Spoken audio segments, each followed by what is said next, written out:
teman-temannya dari Cirebon dan Bandung. Masya Allah, terima kasih banyak. Terima kasih banyak juga jamaah Islam Itu Indah yang di rumah yang dirahmati Allah. Yang selalu setia menyaksikan Islam Itu Indah. Masih di tema kita yang luar biasa hari ini ya. Mudah-mudahan jadi pelajaran buat kita semua. Apa sih temanya? Kita ingatkan lagi, temanya adalah pintu rezeki keluarga terkunci. Siapa yang menutupnya? Nah, hari ini kita bahas, mudah-mudahan yang lagi terkunci pintu rezekinya di rumah bisa terbuka luas lagi. Amin. Namun sebelum kita lanjut, kita lihat lagi sebuah video tayangan ya tentang rela mendirikan tenda karena rindu sama almarhum ayah. Ini di tayangannya.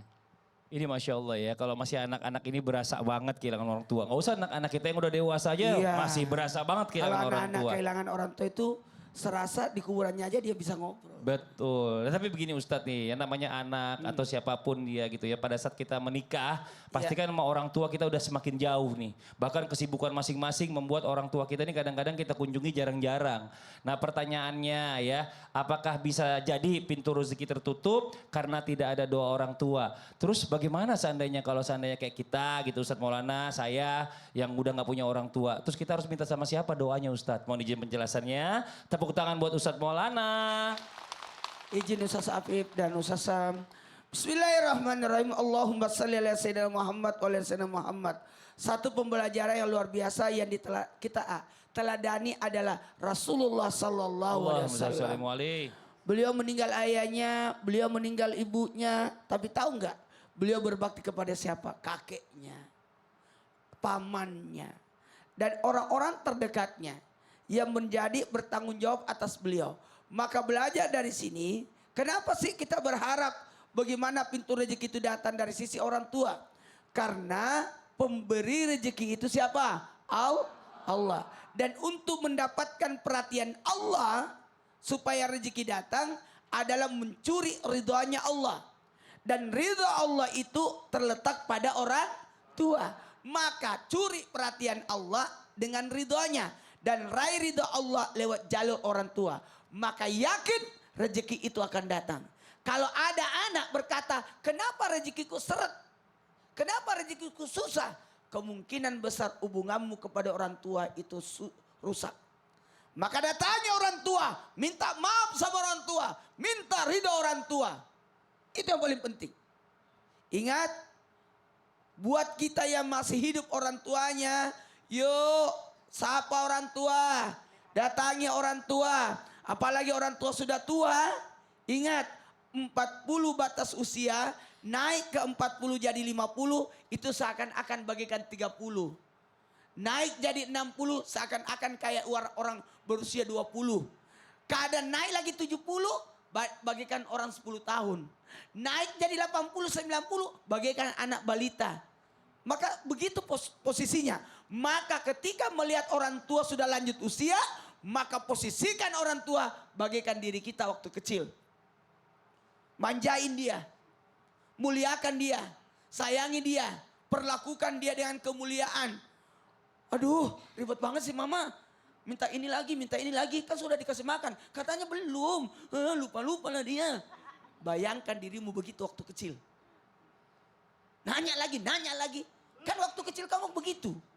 Maka dari sini kita bisa belajar, mohon maaf. Bagaimana kata Mas Fadli tadi? Bagi orang-orang yang sudah tidak punya orang tua. Kembali lagi, cari orang-orang yang kayak saudaranya, orang tua bibi, tante. Datangi, kata Nabi, ada yang ke orang tuamu? Udah ndak ada ya Rasul. Ada ke saudaranya orang tuamu? Saudaranya ibumu, iya, berbakti kepada saudara ibu. Masya Allah. Pantas Ustadz Maulana semakin semangat. Berarti Ustadz Maulana sekarang kayak orang umur 30-an ya kelakuan nih berarti ya.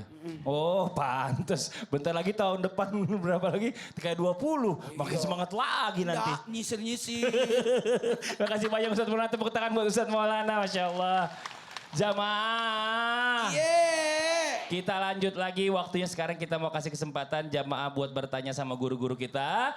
Tapi sebelumnya kita masuk dulu ke segmen Tanya Dong Ustadz. Kami semua tanya dong Ustadz. Oke, yang mau bertanya boleh silakan angkat tangannya. Masya Allah, yang mana yang sebelah sini, yang dadanya 2. Boleh ibu maju ke depan. Dadahnya 2, ya Allah. Sini Bu, maju Bu. Ibu sini Bu, Masya Allah. Silakan perkenalkan dirinya. Bismillahirrahmanirrahim. Assalamualaikum warahmatullahi wabarakatuh. Waalaikumsalam warahmatullahi wabarakatuh. Saya Ibu Niti dari Cirebon. Ibu Niti. Dari Majelis Taklim Salimul Jannah, Kecamatan Gunung Jati. Mau bertanya Oh, sama kita tepuk Pak tangan dong buat Ustadz Ibu Sam. Niti. Sama Siap, Ustadz Syam. Ibu. Ibu Niti nama panjangnya siapa? Ibu Niti Notonegiri. Tuh, ini dia. Silakan Ibu. Iya. Ini Kotugoro. Negoro. Bertanya ini mengenai penyebabnya pintu rezeki sulit dan susah untuk keluarga kami. Dan sedangkan sekarang zamannya untuk cari kerjaan, Nggih. cari uang, Nggih. cari lowongan kerja juga susah, Pak Ustadz Nggih. Sam. Siap. Jadi mohon untuk penjelasannya dari Ustadz Sam. Ya, adakah bersedekah cara lain tanpa duit ya Bu ya? Iya, iya. Zaman Intinya itu sekarang sebenarnya ya. cari kerjaan harus pakai uang dulu Ah. masuknya gitu kan Oh, Pak Ustadz gitu. ya? Iya, Zamannya. iya, iya, Mungkin Masya itu Allah. aja. Oke. Terima kasih. Ya. Assalamualaikum warahmatullahi wabarakatuh. Waalaikumsalam warahmatullahi wabarakatuh. Terima kasih banyak Ibu Niti. Jadi Tepuk dia- tangan buat Ibu Niti. Silakan, Bu. Silakan duduk Jadi Ibu. dia mau bersedekah tanpa duit. Iya. Pelit. Iya. Kan lagi gak punya duit. Tapi guruku Ustadz Maulana, Ustadz Afif, Mas Fadli, para alim ulama yang dimuliakan Allah Subhanahu wa taala, ibu-ibu yang dimuliakan Allah Subhanahu wa taala. Allah katakan dalam Al-Qur'an, ba'da qul a'udzu billahi minasyaitonir rajim. Qaulun ma'rufun wa maghfiratun khairum min sadaqah wa maghfiratun khairum min sadaqatin yatba'uha adha wallahu ghaniyyun halim.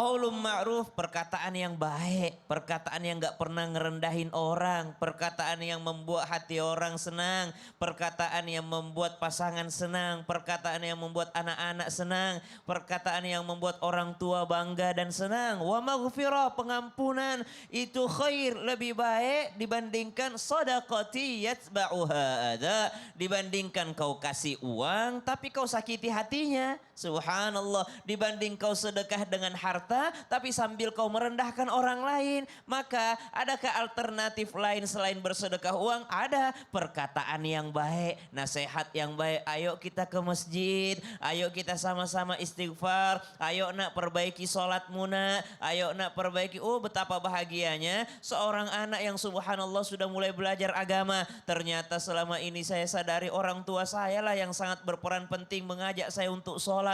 Orang tua saya lah yang sangat marah ketika saya tidak nutup aurat. Orang tua saya lah, oh perkataan yang baik itu adalah sebuah sedekah yang sangat besar. Kullu ma'rufin sadaqah. Setiap kebaikan itu adalah sedekah. Kemudian kalau tidak punya harta sama sekali. Ini kita bicara sama sekali nih, subhanallah. Tidak ada harta sama sekali. Jangankan bersedekah, untuk zakat pun gak pernah dia sampai target zakat. Ataupun dia tidak pernah sampai untuk menjadi seorang muzaki. Dia tiap tahun menjadi mustahik penerima zakat. Karena saking kurangnya, apa yang mesti dilakukan? Pernah seorang dari Bani Israel itu, waktu itu zaman nabi-nabi Bani Israel, pernah diwahyukan oleh Allah Subhanahu wa taala, sampaikan kepada si fulan, Allah telah menerima sedekahnya.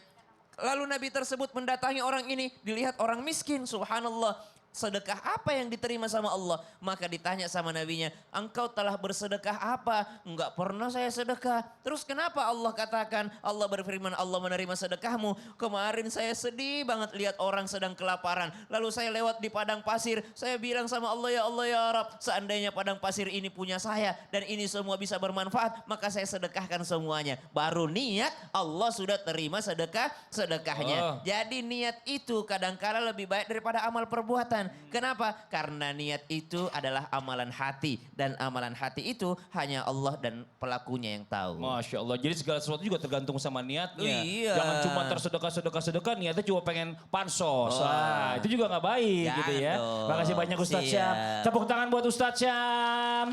Kita lanjut lagi buat jamaah Islami Tinda yang dirahmati Allah. Waktunya kita kasih kesempatan sekarang jamaah buat curhat sama guru-guru kita. Tapi sebelumnya kita masuk dulu ke segmen Curhat Dong Ustadz. Iya, kami curhat. Yang mau curhat boleh silakan angkat tangannya.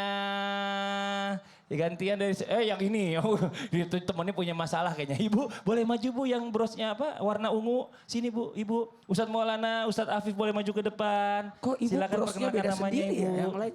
Sini Bu, maju lagi Bu. Iya, silakan perkenalkan namanya. Assalamualaikum warahmatullahi wabarakatuh. Waalaikumsalam warahmatullahi wabarakatuh.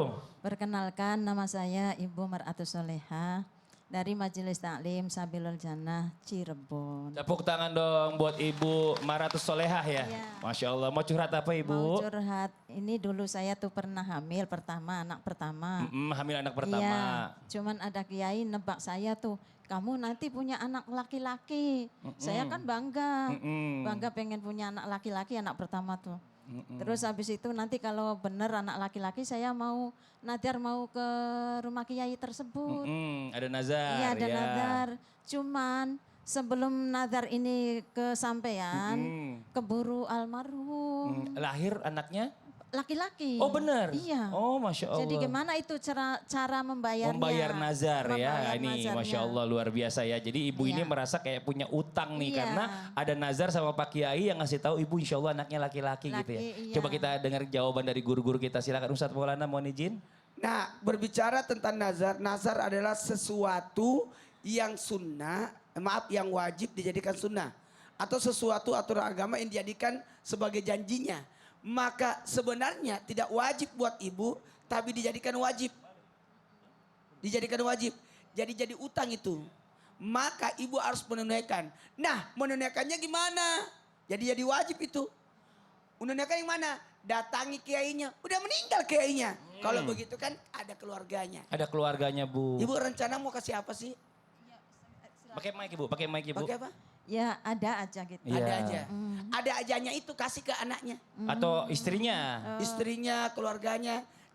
Jangan diputuskan. Tetap kembalikan karena kayak ibarat utang ibu. Jadi nazar itu Iya. sesuatu yang harus diselesaikan. Iya. Hmm. Lah nggak tahu alamatnya sih Dah, gimana. Ibu waktu ketemu Iya. di mana? Itunya tebak-nebak aja. Nebak-nebak Itu aja? Lewat. Oh lewat aja. doang. Tanya mungkin sama orang sekitar. Ada tekniknya. Apa itu? Bersedekah ke masjid, niatkan pahala untuk Pak Kiai itu. Namanya Pak Kiai itu. Udah. Ya, aman. Oh iya ta. Udah. Iya. Masih punya utang nggak Ibu kira-kira? sebenarnya bikin repot kita sebenarnya. Enggak Ustadz, saya kan ini apa sih belum jelas pasti gitu. Oh belum. Ya. Oke ditambahkan sama Ustadz Afif. Silakan Ustadz Afif. Baik, alhamdulillah. Salah satu nazar itu salah satu penjemput dikabulnya doa, ya. Ada sedekah, ada sholat hajat, di antaranya nazar. Tapi hadirin yang dirahmati Allah perlu diperhatikan. Nazar itu adalah bagian dari cara kita meminta kepada Allah agar dikabulkan hajat, tapi agak sedikit kayak orang pelit. Maksudnya? Coba, kalau saya begini, maka saya begini. Berarti sedekah sesuatu itu seperti ada sabab musababnya. Saya baru mau sedekah kalau nanti kejadian begini. Jadi nazar itu kalau bisa dihindari. Kenapa? Karena boleh jadi ketidakikhlasannya itu barangkali. Tapi bahwa nazar adalah syariat, ya. Bahwa nazar diatur oleh fikih, ya. Tapi kalau bisa kita bersedekah tanpa tedeng aling-aling. Itu yang paling bagus. Namanya Masya Allah, tepuk syukurannya. tangan dong Bu. Jadi Iya. biasanya saya nazar kalau tadi ibu pengen punya anak laki-laki, ternyata Pak Kiai tadinya bilang akan ada anak laki-laki, kemudian diperkuat dengan nazar.